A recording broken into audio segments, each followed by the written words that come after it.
اللہ تبارک و تعالی ایاک نعبد و ایاک نستعین اہدنا الصراط المستقیم سبحان ربک رب العزت عما یصفون وسلام علی المرسلین والحمد للہ رب العالمین اللہم صلی علی سیدنا محمد وعلی آل سیدنا محمد وبارک وسلم۔ وہ راستہ جو اللہ تک جاتا ہے، راستہ تو ہے ہی وہی کہ جو رب تک جاتا ہے، باقی راستے تو رب تک نہیں پہنچاتے۔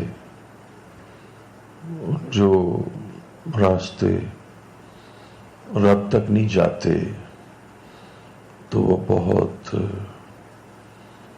گمراہیوں میں چلے جاتے ہیں اور اس کا انجام ناکامی ہوتا ہے۔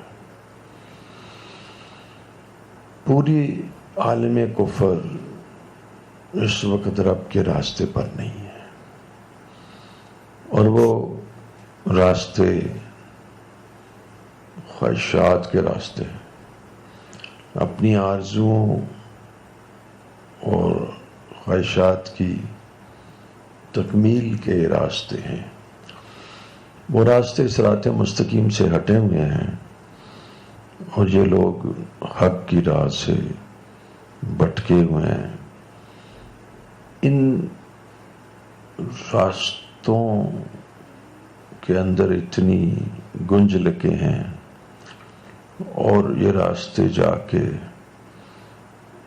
بحر ظلمات میں مل جاتے ہیں، ایسے جنگلوں میں چلے جاتے ہیں کہ جہاں کوئی سورج کی روشنی نہیں آتی، تو یہ بحر ربی کا شکار اور یہ صراط مستقیم سے ہٹ کر ایک سفر جس کا انجام بہت ہی زیادہ محرومی اور خطرناک اور قابل حسرت ہے کہ اس دنیا میں آئے اور اپنی مرضی اور خواہش کی زندگی گزار کر چلے گئے اور ناکام ہو گئے۔ تو یہ لمحہ فکریہ ہے کہ ہماری زندگی کس راستے پر ہے۔ یعنی یہ تو بڑے ہی دکھ کی اور درد کی بات ہے کہ اس وقت بھی اربوں انسان صراط مستقیم سے محروم زندگی کو گزار رہے ہیں، جس میں ناکامی ہی ناکامی ہے۔ گو خواہشات تو بہت زیادہ ہیں، لیکن یہ بات کہ ساری خواہشات پوری ہو جائیں گی، یہ کبھی نہیں ہوتا۔ ہزاروں خواہشیں ایسی کہ ہر خواہش پہ دم نکلے۔ کہنے کو تو یہ ایک من چاہی اپنی مرضی کی زندگی ہے، لیکن اس زندگی کے اندر رہتے ہوئے بھی یہ اگر جانا جائے کہ ان لوگوں کی اپنی خواہشات جو مقصود تھیں کیا اس کی بھی تکمیل ہوتی ہے، تو یاد رکھیے 80% افراد دنیا میں ایسے ہیں کہ وہ اپنی خواہشات کی تکمیل اور حصول کے بغیر اس دنیا سے چلے جاتے ہیں۔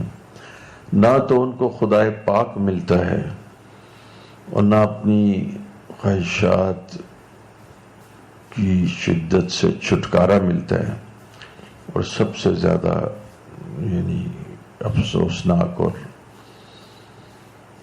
قابل غور اور محرومی کا پہلو یہ ہے کہ وہ خواہشات کے جس کی وجہ سے انہوں نے اللہ اور اس کے رسول کو چھوڑا ہوتا ہے اور ہدایت کے راستے سے منہ موڑا ہوتا ہے، وہ خواہشات بھی بالکل مکمل نہیں ہوتی۔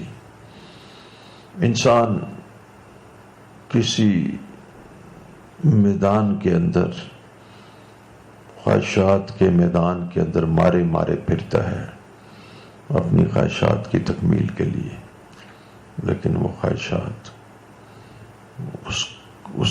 اس کو پورا نہیں کر پاتا۔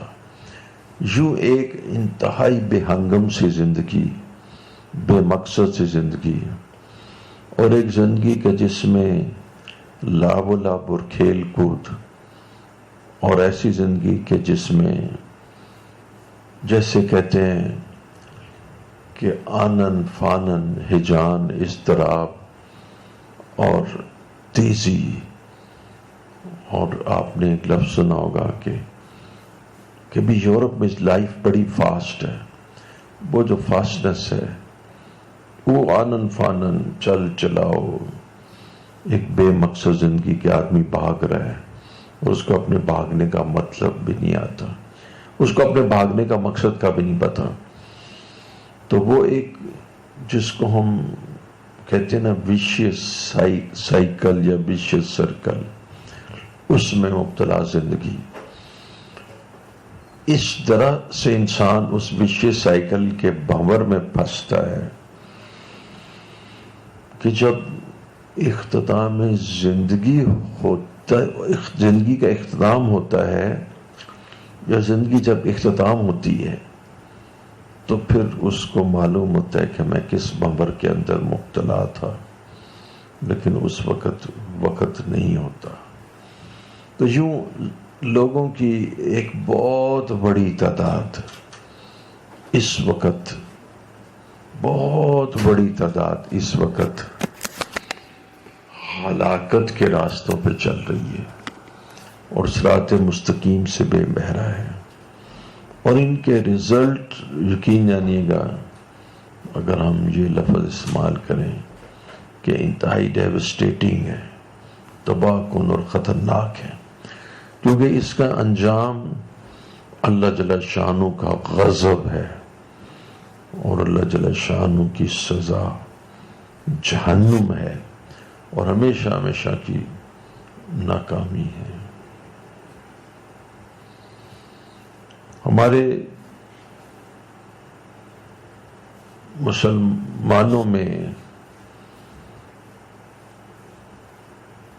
ایمان تو موجود ہے، لیکن عمل کی بہت کمی، اور عمل کے ساتھ جو ایک جوڑ ہے وہ بہت ہی زیادہ کمزور ہے، عمل مفقود ہے۔ ایمان ایک انشاءاللہ الحمدللہ موجود ہے، ہم اللہ جل شانہ اور اس کے احکامات کو ادا کرتے ہوئے اپنی نفسانی خواہشات کو حائل کر دیتے ہیں اور شریعت کو پورا نہیں پکڑتے۔ جیسے شریعت کو پورا کرنے کا حکم ہے، ادخلوا فی السلم کافہ، کہ شریعت کو پورا پکڑو، یعنی اسوہ حسنہ جو حضور کا طریقہ ہے اس کو اپنی زندگی میں داخل کر لو۔ کچھ اپنی زندگی میں 10% داخل کر لیتے ہیں، کچھ 100% داخل کرتے ہیں۔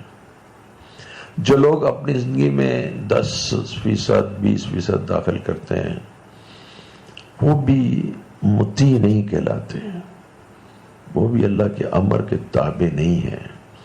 رواج میں جتنا دین ہوتا ہے اور دین کا وہ حصہ کہ جس کے بارے میں ان کو یہ گمان ہوتا ہے کہ دین کے اس حصے میں ہماری دنیا پر زیادہ نہیں آئے گی، تو دین کے عمل کرنے میں اگر دنیا پر زیادہ نہ آئے تو اس حصے کو استعمال کر لیتے ہیں۔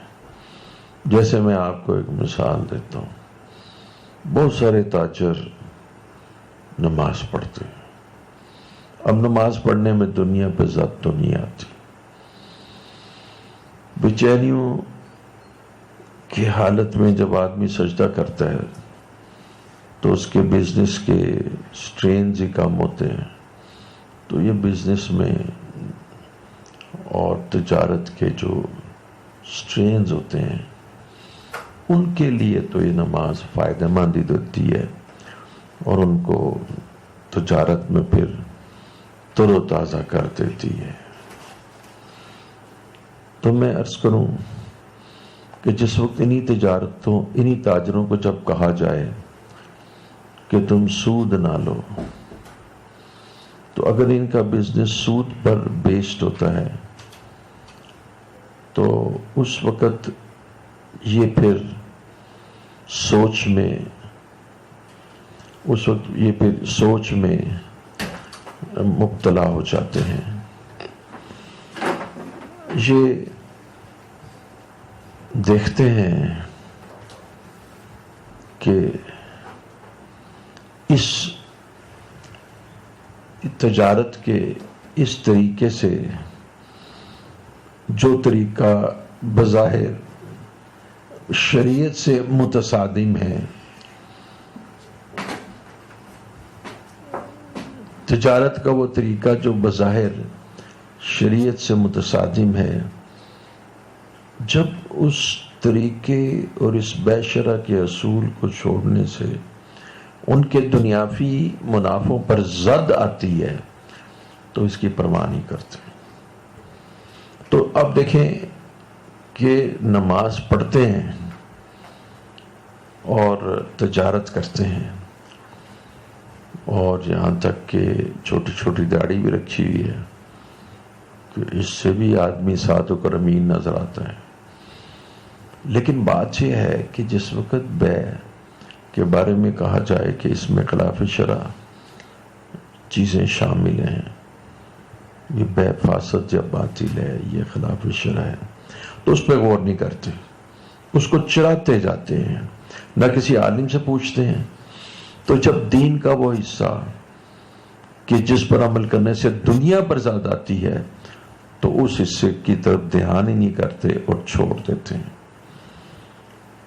اب ایک اور مثال آپ کو دوں، تاجروں کی مثال دوں، وہ بڑی حیرت انگیز بات جو آپ کو اکثر سننے میں آئی ہوگی، لیکن اس وقت آپ اس کو ضرور یاد رکھیں اور اس میں ضرور کوشش کریں کہ اصلاح ہو. وہ یہ کہ یہی تاجر اپنی بہنوں کو، سگی بہنوں کو وراثت نہیں دیتے. اب دیکھیں نماز بھی پڑھ رہے ہیں، چھوٹی سی داڑھی بھی رکھی ہے، مخیر بھی ہیں، مسجد کمیٹی میں بھی ہو سکتے ہیں یا مسجد کے اندر تعاون بھی کر سکتے ہیں. لیکن جس وقت وراثت کا معاملہ آتا ہے تو چونکہ وہ مال سے متعلق ہے، اور ممکن ہے کہ ایک آدمی کی ایک مثال دے رہا ہوں کہ ایک دو بھائی ہوں اور 5 بہنیں ہوں، تو 2 بھائی اور 5 بہنوں کا کیا مطلب ہے کہ 5 بہنوں کے حصے 5 اور 2 بھائیوں کے حصے 4، 9 حصے. تو 9 حصوں میں سے 4 حصے تو ان کے ہیں اور 5 حصے بہنوں کے ہیں، تو انہوں نے کل 9 حصے پر قبضہ کر رکھا ہے اور اس بارے میں کوئی چیز کارگر نہیں رہتی کہ جسے سمجھایا جائے. تو یہ میں نے آج آپ کو اس لیے بتایا کہ یہ ہماری دینداری کا معیار ہے کہ جس حصے میں شریعت کی زد پڑتی ہے تو اس سے دنیا مجروح ہوتی ہے، تو ہم لا الہ الا اللہ پڑھنے کے باوجود اور نمازی ہونے کے باوجود ہم واضح طور پر اس حصے کو چھوڑ دیتے ہیں. اب اگر آپ تھوڑی سی بات آگے چلائیں، گو بظاہر تو مطلب سمجھانے کے لیے اتنا مضمون بھی کافی ہے. اب ایک تھوڑا سا ایک منظر دیکھ لیں شادی کا، کہ شادی کے اندر اسراف اور تبذیر کے جو کہ دونوں حرام اور ممنوع ہیں، یعنی تبذیر تو واقعتاً حرام اور ممنوع ہے، اور اسراف بھی فرمایا ولا تسرفوا، اسراف نہ کرو، وہ بھی ممنوع ہے۔ ان دونوں کی ایگزیبیشن، ان کی ڈیمانسٹریشن اور ان کا یعنی وہ جو تفاخر اور ان کا تقابل اور ان کو دکھانا، اور جیسے کہتے ہیں نا کہ اپنی حیثیت کو منوانا، اور انگلش میں کہ اپنی جو پریسٹیج اور پرائیڈ ہے اس کو ثابت کرنا کہ ہم اس کیلیبر کے لوگ ہیں، اس پر پھر اتنا پیسہ خرچ کرنا، اور بالکل اس کے اندر کوئی اللہ کی رضا کی نیت نہیں ہوتی۔ اللہ کے جس وقت ایک ایسا ہی آدمی جو یہ اپنی بچی کی شادی اس طرح کر رہا ہے، جب مسجد میں جا کے پیسے دے رہا ہے تو میں اس کو اپریشیٹ کرتے اور کرتا ہوں کہ اس کے اندر اللہ کی رضا کی نیت ہوتی ہے۔ اس آدمی کو، یہ مسلمان ہے تو ہم نے تو مسلمان کا ہی تذکرہ کرنا ہے نا، ہمارے سامنے تو اہل ایمان ہے۔ اب دیکھیے وہ اس وقت جو اس کا ذکر کر رہا ہے تو اس وقت جو پیسے دے رہا ہے تو اللہ کے لیے دے رہا ہے۔ اب آپ اس سے پوچھیں، یہ جو سارا کچھ آپ نے کیا ہے، آپ اپنے قلب سے فتویٰ لیں، قلب سے فتویٰ لیں، کسی سے نہ پوچھیں، کیونکہ عمل تو آپ کیا نا، آپ اللہ کی رضا کے لیے کر رہے ہیں۔ آپ اللہ کی رضا اپنے قلب سے پتہ کریں، اس کے اندر برادری کی باتیں، اس کے اندر اپنی بڑھائی کی باتیں، اس کے اندر رواج کو قائم رکھنے کی باتیں، اس کے اندر خاندانی طریقوں کو قائم رکھنے کی باتیں، جبکہ ان خاندانی طریقوں، رواج اور اس بڑائی کے انداز کو قائم رکھنے سے شریعت ٹوٹتی ہے، اور واضح طور پہ انسان تبذیر، اور واضح طور پہ انسان دوسرا لفظ کیا ہے، تبذیر اور اسراف کے اندر مبتلا ہوتا ہے۔ تو یہ میں نے آپ کو ایک بات بتائی ہے کہ یہ ایک ہماری زندگی کا انداز ہے جس پر 90% نہیں، میرا دل کہتا ہے 99 کہتے ہیں اس کو، 99% لوگ، 99% لوگ اہل ایمان زندگی اسی طرح پر گزار رہے ہیں۔ 1% لوگ ہیں جو اس سے بچے ہوئے ہیں۔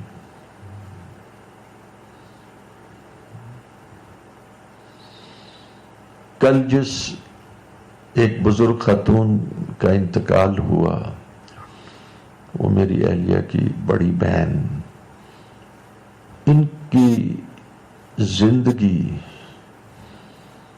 شریعت کے ڈھانچے میں ڈلی ہوئی زندگی، اور سب سے بڑھ کر جو میں آپ کو 3 چیزیں عرض کرتا ہوں، جس میں نے پہلے آپ نے دیکھا ہوگا کہ پہلا پیراگراف میرا جو تھا اس میں نے کفر کی زندگی کو بیان کیا جو کہ صراط مستقیم سے بالکل ہٹی ہوئی ہے، اور نہ اس کا۔ دوسری میں نے زندگی جس کو بیان کیا وہ ان کلمہ گو مسلمانوں کی ہے کہ دین کے اس حصے پر کہ جس کو اختیار کرنے میں دنیا پر زد آتی ہے اس کو فوراً چھوڑ دیتے ہیں، دین کو چھوڑ دیتے ہیں۔ جیسے میں نے مثال بتایا، کاروبار میں اگر سود ہے یا وراثت کی ادائیگی نہیں ہے، تو یہ ایک زندگی ہے جو 99% لوگ جس کو گزار رہے ہیں۔ آئیے ان لوگوں کی طرف کہ جو ادخلوا فی السلم کافہ کے مصداق ہیں کہ دین میں پورے داخل ہو جاؤ، تو میں آپ کو تھوڑا سا تعارف کراتا چلا جاتا ہوں۔ سب سے پہلے جو تھی بات، وہ یہ بات قابل قدر تھی. اور میں سمجھتا ہوں کہ اگر ہم اس کے پس منظر میں اصل عوامل پر غور کریں تو ایک شخصیت سامنے آتی ہے، وہ شیخ الردی زکریا ہے. کیونکہ ان کے گھرانے میں جو راج تھا، راج کا لفظ وہ شیخ الردی زکریا کا تھا. میری اہلیہ اور یہ اور بھی ان کے دوسری ہمشیرائیں شیخ الحدیث حضرت زکریا نور اللہ مقدہ سے ہی یہ بیت، انہی سے یہ بیت تھیں. اب حضرت شیخ کے گھر میں تذکرے اور ان کے ملفوظات اور انہی کی باتیں اور انہی کی معاشرت کا جو دورہ تھا، تو یہاں پر میں آپ کو بتاتا ہوں کہ سب سے پہلی چیز جو اس وجہ سے قائم ہوئی تھی، وہ جس کا میں نے کل بھی ذکر کیا، سب سے پہلی چیز وہ یہ تھا کہ یعنی شاید دنیا میں بھی چند ہی جگہوں پر ہو اور فقہی طور پہ بھی اس میں اجازت ہے، اور شاید مدینہ منورہ اور مکہ معظمہ کے گھرانوں میں یہ چیز پائی جائے. وہ قرآن کی وہ آیت جس میں اللہ جل شانہ یعنی فرماتے ہیں کہ تم زمانہ جاہلیت میں جس طرح عورتیں تبرج اور اپنی حسن اور اپنا بے پردگی کو ظاہر کیا کرتی تھیں، تو تم اس طرح نہ کرنا کہ تم تقوی اختیار کرنا اور حیا اور پاک دامنی کی زندگی گزارنا. اور اس کے اندر جو اللہ جل شانہ کا ارشاد گرامی ہے کہ وَقَرْنَ فِي بَيُوتِكُنَّ، بیوت بیت کی جمع، اپنے گھروں میں تم قرار پکڑو. اس وقت یہ بات تمام علماء اور بہت سارے دانشور متفق ہیں کہ اگر عورت پردے میں آ جائے، تو 90% برائی ختم ہو جائے. نیپا میں جو ایک سول سروس ٹریننگ پروگرام کے دوران ایک سائنوپسس یا ایک سیمینار کہ جس میں یہ ڈسکشن کہ رشوت کی کیا وجہ ہے، تو دیکھا گیا کہ اس رشوت کی وجہ میں 65% بیویوں کی ڈیمانڈز ہیں. آپ بڑی بڑی انارکلی کو میرے منہ سے نکل گیا، بڑی بڑی مارکیٹس کے تاجروں سے پوچھ لیجئے، ان کے یعنی دکانداروں سے پوچھ لیجئے کہ وہاں شاپنگ کے لیے 97% جو آتی ہیں وہ خواتین آتی ہیں، 97%. اور دوسری بات ہے کہ یہ خواہشات پھر بڑھتی چلی جاتی ہیں. لہذا نیپا کے اندر ریسرچ میں یعنی انہوں نے 65% کازز جو برائب ہونے کی، رشوت لینے کی، جو گورنمنٹ آفیسر یا اس کے اندر اس کی بیوی کا ایک بڑا سگنیفیکنٹ رول پایا جاتا ہے.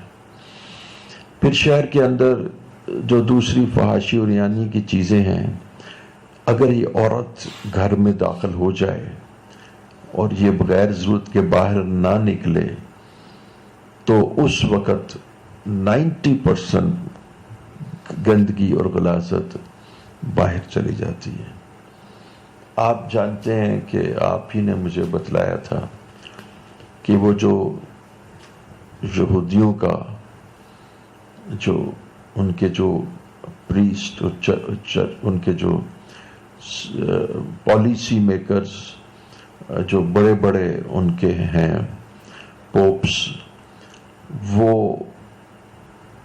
انہوں نے جو اپنے غلبے دنیا پہ اپنے غلبے کے لیے جو کچھ رولز بنائے اور ایک بک لکھی کہ جس کو انہوں نے کانفیڈینشیل رکھا، جو بتایا گیا کہ جی order of the new world, اس کے سب سے زیادہ امپورٹنٹ جو اس کے اندر جو تھاٹ تھا، جو اس کا جو سب سے امپورٹنٹ چیپٹر تھا، اس میں تھا کہ مسلمان کی عورت کو باہر نکال دو۔ تو میں نے مسلمان اس لیے کیا کہ اپنی عورت انہوں نے باہر نکال دی، تو اس سے جو نقصانات انہوں نے دیکھے وہ تو ان کو پتہ ہی ہے۔ وہ بالکل ان کی عورت اور مرد برابر ہے، اطاعت و سبمیشن یا اطاعت یا اوبیڈینس جو قرآن نے صفات بیان کیے ہیں اور عورت کی، وہاں پر اس صفات کا وہاں گزر بھی نہیں ہے، اس کی وجہ ہے کہ انہوں نے عورت کو باہر نکال دیا۔ آپ ابھی بھی 1920 کی تصاویر برٹش میں دیکھیں تو آپ ان تصاویر کے اندر پورا عبایا کرسچن لیڈی کا دیکھیں گے۔ یہ جس وقت انڈسٹریل ریولوشن ہوا تو انہوں نے اس کو باہر نکالا ہے عورت کے، اس کے نقصانات اپنے ہیں۔ تو انہوں نے اس بک کے چیپٹر میں جو سب سے عام تھاٹ جو دیا ہے وہ یہ ہے کہ آپ میں نے اس لیے کہا کہ ان مسلمانوں کی عورتوں کو باہر نکال دو، ان کو نہ فریڈم کی عادت ڈال دو، اپنی مرضی کی، جو ان میں اوبیڈینس اور جو قرآن نے کہا تھا نا الرجال قوامون علی النساء، کہ اللہ جل شانہ نے مردوں کو برتری دی عورتوں پر، اور مردوں کو کہا واشروہن بالمعروف، نرمی کے ساتھ شفقت کے ساتھ معاملہ کرنا۔ انہوں نے اس رول کو توڑ دیا، اور رول کو توڑ کے وہ عورتیں باہر آ گئی۔ جتنی عورت باہر آئے گی اتنا زیادہ فساد پیدا ہوگا، اتنی بے دینی پیدا ہوگی، اتنی بے غیرتی پیدا ہوگی، اتنی بے حیائی پیدا ہوگی۔ ان کے اندر عشق رسول تو نکالا جا نہیں سکتا، نہ عشق محمد ان کے اندر نکالا جا سکتا ہے۔ ان کو بے حیائی کی عادت ڈال دو، زنا اور شراب ان میں عام کر دو، کو ایجوکیشن ان کے عام کر دو، پھر ان کو عورتوں کے حقوق بتا دو، پھر ان کو بتا دو وہ جو آج کل آپ کو معلوم ہے ایک ٹرم چل رہی ہے، آپ بیان کرتے ہیں ویمن ایمپاورمنٹ، اس کے ساتھ ساتھ کہ بھی ہم مردوں کے برابر چلیں۔ اس نظام کو اللہ نے برابر بنایا ہی نہیں۔ اب دیکھیے نا، میں آپ کو اس کی سمپل ایک ریزن دیتا ہوں، فرحان آپ بیٹھے ہوئے ہیں، میں آپ کو ایک سمپل ریزن دیتا ہوں۔ اب اگر میرے سامنے وہ بچیاں ہوتی تو میں شاید اور زیادہ، دیکھیے ریزیمبلنس اور سملیرٹی اور تقابل اس وقت ہوتا ہے جب کہ فیچرز کامن ہو۔ مثال کے طور پہ آپ کہتے ہیں جی یہ سیب اس علاقے کا ہے اور یہ بڑا اس کا جو سٹرکچر ہے وہ بڑا یعنی اس طرح گف ہے، اور اس کے اندر یہ مٹھاس ہے، اور مٹھاس میں تھوڑی سی اس میں وہ بھی ہے، مائلڈ سی بٹر ترش ہے، وہ ترشی اور مٹھاس کی وجہ سے اس کا ذائقہ بڑھ گیا ہے، اور یہ آرڈنری ہے۔ آپ دو مختلف پھلوں کو آپس میں کمپیئر نہیں کرتے۔ آپ کہہ دی یہ انار ہے اور یہ سیب ہے، آپ کہہ دی یہ گھوڑا ہے اور یہ بلی ہے، یہ کمپیریزن ہو ہی نہیں سکتا۔ مثلا آئیے میں یعنی جیسے کہتے ہیں نا ظاہری حجاب کو اٹھاتے ہوئے میں عرض کروں کہ عورتوں میں فیمیل ہارمونز ہیں اور مردوں میں میل ہارمونز ہیں۔ عورتوں کے آرگنز انٹائرلی ڈیفرنٹ ہیں، مردوں کے آرگنز انٹائرلی ڈیفرنٹ ہیں۔ عورتوں کے اندر میمری گلینڈز ہیں، وہ میمری گلینڈز کے لیے ہارمونز ہیں، وہ پرولیکٹینز ہیں، وہ دوسرے سے ہارمونز ہیں کہ جو سب سے پہلے تو میمری گلینڈ کو ڈیولپ کرتے ہیں۔ بعض لوگ بچیاں ان کو اس بات کا پریشانی ہوتی ہے کہ مجھے اس وقت یہ بات کہنے میں کوئی حرج نہیں کہ وہ بہت احساس کمتری میں مبتلا ہوتی ہیں کہ ان کے جو بریسٹ ہیں وہ ڈیولپ نہیں کرتے، جس کی وجہ سے اس کا حسن میں کمی آ جاتی ہے، تو وہ پھر فیمیل ہارمون یوز کرتے ہیں. اور بعض مردوں کے اندر ان نیسیسری یعنی بریسٹ کی ڈیولپمنٹ ہوتی ہے، جس کو میڈیکل ٹرم میں گائنیکومیسٹیا کہتے ہیں. جن مردوں میں گائنیکومیسٹیا ہوتے ہیں، گائنیکومیسٹیا میں ان نیسیسری جو ڈیولپمنٹ ہوتی ہے وہ ایک ایب نارمل سمٹم ہوتا ہے. وہ اس کو ٹریٹ کرتے ہیں، بعض کا آپریٹ بھی کرتے ہیں، اور بعض کا دیکھتے ہیں کہ ان میں فیمیل ہارمون پرولیکٹن بڑا ہوتا ہے، اس کی وجہ سے یہ چیز ہو رہی ہوتی ہے. تو دیکھیں مرد کی ڈائریکشن اور اس کے فنکشنز اور اس کی ریسپانسبلٹیز بالکل ڈیفرنٹ ہے. مرد کے اندر جو میل ٹیسٹوسٹیرون ہارمون ہے وہ اس کے پٹھوں کو لوہے کی طرح سخت کر دیتا ہے، اور جبکہ عورت کا لوہے کی طرح سخت ہونا یہ بالکل پسندیدہ نہیں ہوتا. وہ لڑکیاں جو جمناسٹک کرتی ہیں اور لڑکیاں جو ہائی جمپس کرتی ہیں، آپ کو تعجب ہوگا کہ امریکن میگزینز لکھتے ہیں کہ جس وقت وہ ہائی جمپ اور کرتی ہیں تو ان جمناسٹک لڑکیوں کے ہارمونز خراب ہو جاتے ہیں، ان کے فیمیل ہارمونز خراب ہو جاتے ہیں، ان میں میل کریکٹرسٹکس آنا شروع ہو جاتی ہیں. ان کی فزیکل جو اللہ تعالیٰ نے کمپوزیشن رکھی ہوئی ہے وہ انٹائرلی ڈیفرنٹ ہے. ان کے اندر اللہ رب العزت نے ان کے اندر یوٹرس رکھا ہے، اور یوٹرس اس لیے ہوتا ہے کہ it's a place for development of child. ٹھیک ہے نا؟ ایمبریو سب سے پہلے it comes and it lodges in the uterus. مرد ڈز ناٹ ہیو یوٹرس، عورتوں میں یوٹرس ہوتا ہے. یہ میں اس وقت جیسے کہتے ہیں نا کہ میرا جو انداز بیاں ہے ویسے ہے کہ میں کہتا ہوں ذرا سنو، کان کھول کے سنو کہ تمہیں لوگوں نے اندھا بنایا ہوا ہے. تو میں حجاب کے بغیر تمہیں بتاتا ہوں کہ تمہارے اندر لیڈیز کے اندر اووریز ہوتی ہیں اور ان کے اندر بیضا ہوتے ہیں. یہ اووریز اور بیضا مردوں میں نہیں ہوتے.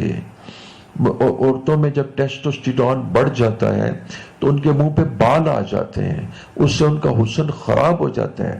جن عورتوں میں کسی وجہ سے ٹیسٹوسٹیرون پیدا ہو جائے، میل ہارمون، تو ان کے سارے جسم پر بال آ جاتے ہیں. تو جب وہ میل ہارمون عورتوں میں آتا ہے ان کے نسوانیت ختم ہو جاتی ہے.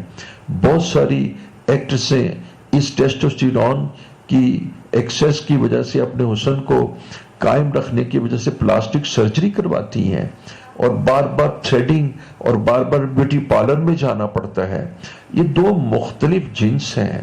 اللہ جل شانہ نے ایک کو عورت بنایا، وَخَلَقْنَاكُمْ أَزْوَاجًا، ہم نے تمہیں جوڑے جوڑے بنایا. اب یہ کیسے ہو سکتا ہے کہ یہ دونوں آپس میں برابر ہو جائیں؟ ذرا عورت دیکھیے نا، ابھی بھی جو چین میں جو سڑکیں بن رہی تھی اس کے اندر وہ لوگ تو تھے ہی جو یعنی چلاتے تھے ٹریکٹر، کیا کہتے ہیں اس کو، رولر، اور وہ روڑی کو پیستے تھے، لیکن وہاں کئی لوگ روڑی ڈالتے بھی تھے، یعنی روڑی کوٹتے بھی تھے، روڑی پیستے بھی تھے. اب یہ سڑکیں بنانے کے لیے اور یہ تمام مشقت کے کام کرنے کے لیے عورت کو نہیں بنایا گیا. بھلا بتاؤ تو صحیح، بچوں کو دودھ آپ مرد پلائیں گے یا عورتیں پلائیں گی؟ اب یہ بچے جو ہیں یہ اللہ رب العزت نے اس کو اولاد کی تربیت کے لیے، کیا اولاد کی تربیت کوئی کم چیز ہے؟ تم تعمیر معاشرے کے لیے اولاد کی تربیت کو گھٹیا سمجھتے ہو؟ تم عورتوں کو ٹارلر پہ اور بیوٹی پارلر یعنی بڑے بڑے ڈپارٹمنٹل سٹور پہ کھڑے کر دیتے ہو، لیکن وہ ماں جو اپنے بچوں کے گھر میں اپنے بچوں کی تربیت کر کے اس کو کوئی محمد علی جناح بنا رہی ہے، کوئی اس کو کوئی اس کو علامہ اقبال بنا رہی ہے، کوئی اس کو صلاح الدین ایوبی بنا رہی ہے، کوئی طارق بن زیاد بنا رہی ہے، کوئی محمود غزنوی بنا رہی ہے، کوئی اس کو یعنی صحابہ کے طرز پر چلا رہی ہے. تو اتنا بڑا کام جو کسی عورت کو دیا گیا ہے، وہ آپ سمجھتے ہیں کہ وہ بالکل بے معنی ہے؟ یہ گھروں میں بیٹھ کے بے معنی کام کر رہی ہیں. الحمدللہ میں بیان کر رہا تھا کہ قرآن نے کہا وَقَرْنَ فِي بُيُوتِكُنَّ. تو فیصل صاحب آپ یاد رکھیے، وہ جو آپ نے بیان کیا ہے یہ اس کے بالکل جو یہودیوں کی بک میں یعنی یہ کہا گیا ہے کہ فریڈم اس کو دے کے آزاد کر دو، اس کے بالمقابل بالکل کنٹراسٹ اور بالکل تضاد میں اللہ جل شانہ نے عورت کے لیے ایک مقام دیا ہے، وَقَرْنَ فِي بُيُوتِكُنَّ، کہ وہ گھروں میں قرار پکڑیں. تو یہ اس کا تضاد ہے، یہ آپ نے آئندہ یاد رکھنا ہے. اس میں جو تھی نا ہمارے خاندان کی عورتیں کمال رکھتی ہیں. وہ ہماری ایک سالی، اللہ تعالیٰ ان کے درجات بلند کرے، عبد الخالق صاحب کی بہو جو تبلیغی جماعت کے امیر تھے، اور جناب میرے ہم زلف عبد المتین صاحب کی اہلیہ، وہ بھی اس دنیا سے رخصت ہو گئیں کوئی 4-5 مہینے پہلے. وہ بھی کرنا فی بیوتکن کی تفسیر تھی. یہ لوگ انہوں نے اپنے گھر نہیں چھوڑا، انہوں نے اپنا مقام نہیں چھوڑا.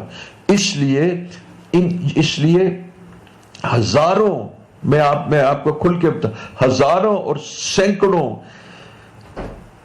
نفلیں پڑھنے والی بچیاں، کہ ایک بچی میڈیکل کالج میں تھی 500 نفل پڑھتی تھی. مجھے پتہ لگا کہ وہ مطلب اتنا نفل پڑھتی ہے، 100 نفل پڑھتی ہے. ہزاروں اور سینکڑوں نفل پڑھنے والی،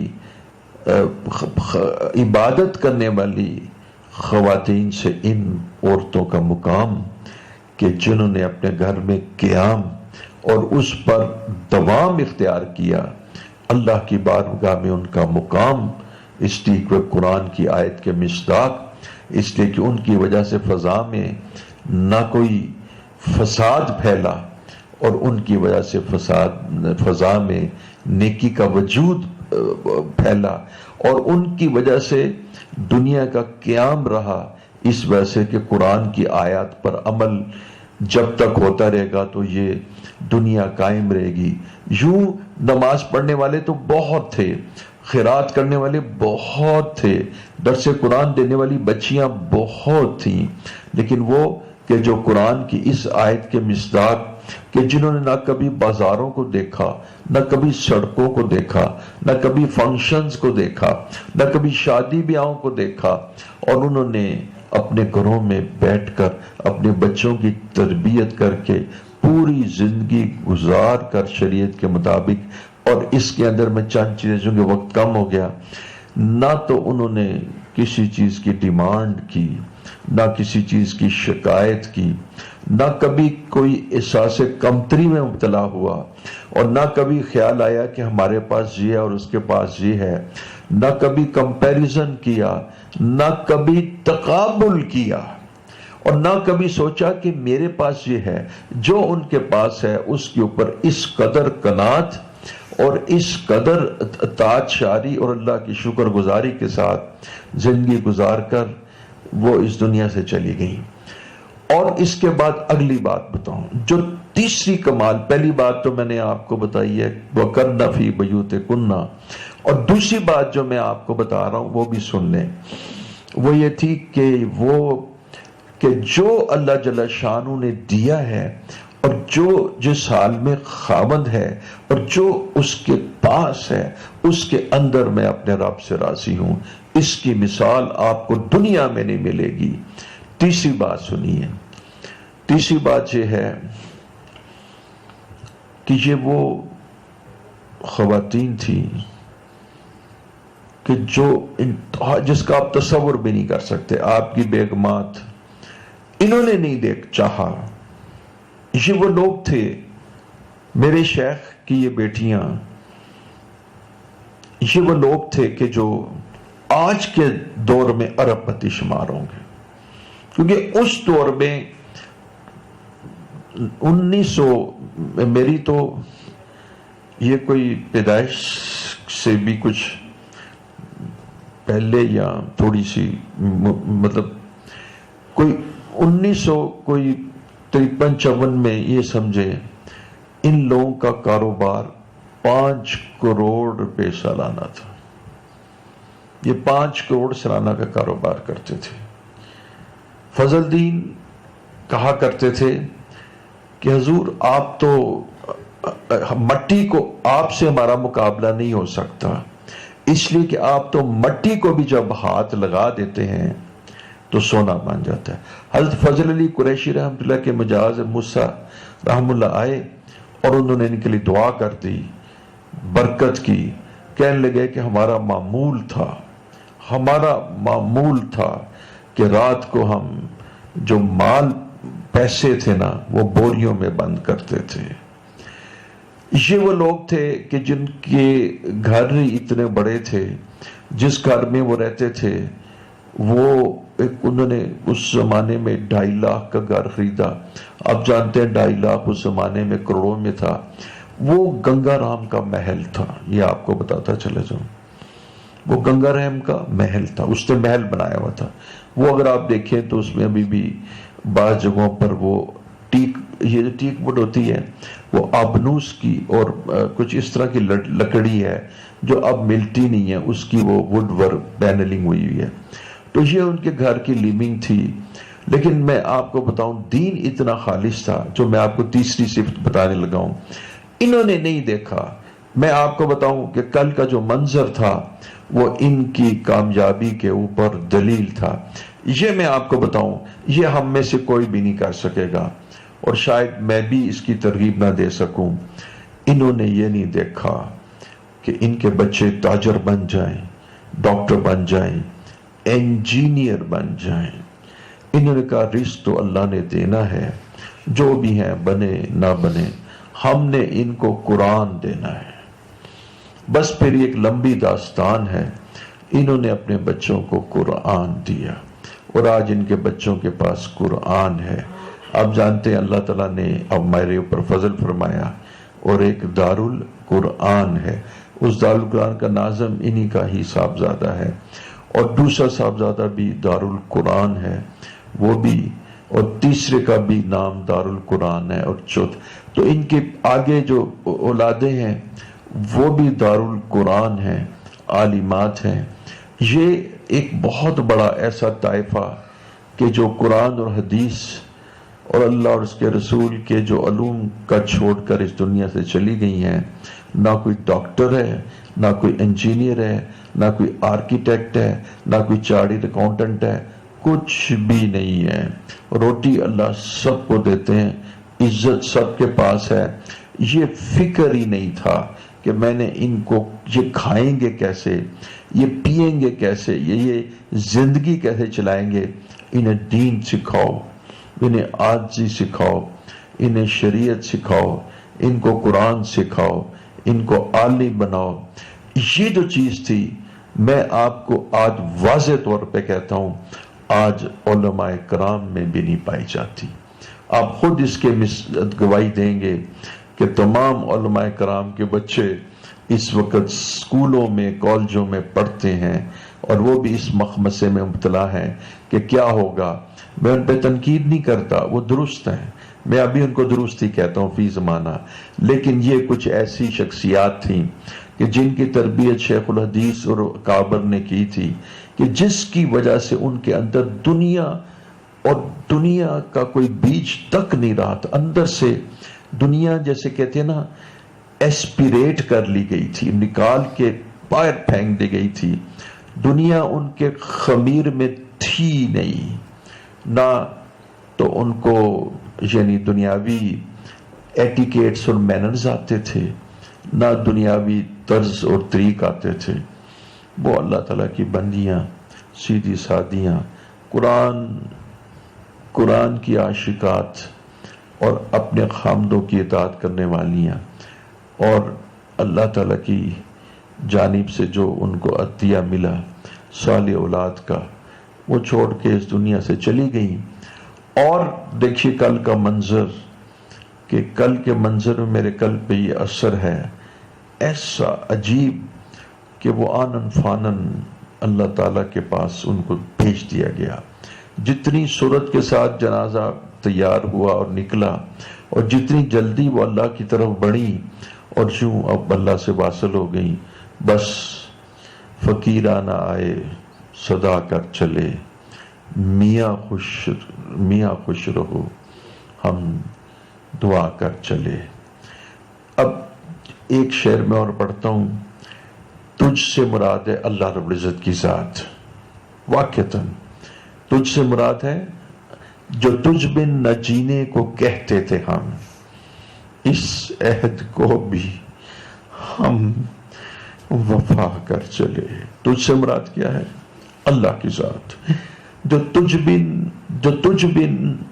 بن کوئی کسی کی ملامت کی ہم نے پرواہ نہیں کی، کسی انسان کے مال کی طرف نہیں دیکھا، کسی کی شان کی طرف نہیں دیکھا، کسی کے حال کی طرف نہیں دیکھا.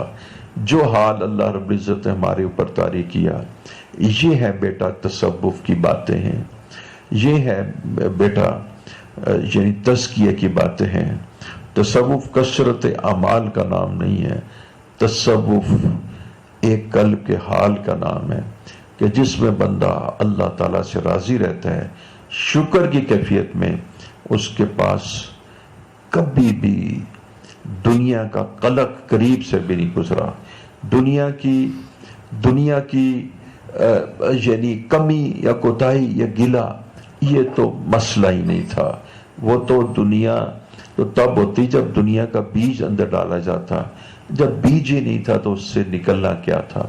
تو یہ ایک یعنی عظیم خاتون کی رحلت اور وفات ہے.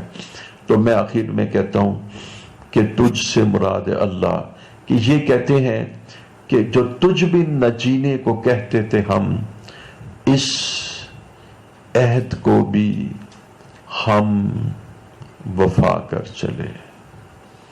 تو اللہ تعالیٰ سے دعا ہے کہ اللہ رب العزت ان کے درجات کو بلند فرمائے. میں چونکہ بیان کر رہا ہوں تو عرض کر دوں کہ یہ ہمارے دارالقرآن کے جو ناظم اعلیٰ ہیں طلع اسلم پوری، ان کی والدہ، اور میرے ہم زلف اسلم سلام پوری کی اہلیہ جو جنت البقیع میں مدفون ہیں، ان کا تذکرہ میں کر رہا تھا.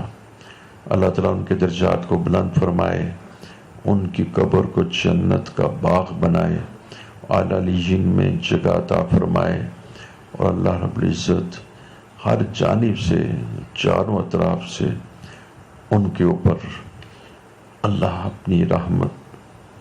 اپنی رحمت اور اپنے فضل اور کرم اور مغفرت کے نور کی بارش فرمائے. اور اللہ تعالیٰ روز قیامت ان کو حضور اکرم صلی اللہ علیہ وسلم کی رفاقت نصیب فرمائے. وآخر دعوانا ان الحمدللہ.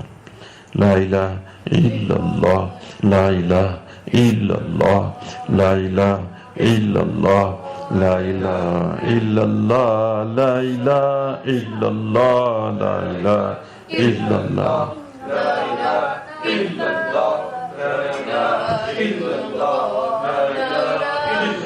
لا الہ الا اللہ، لا الہ الا اللہ، لا الہ الا اللہ، لا الہ الا اللہ، لا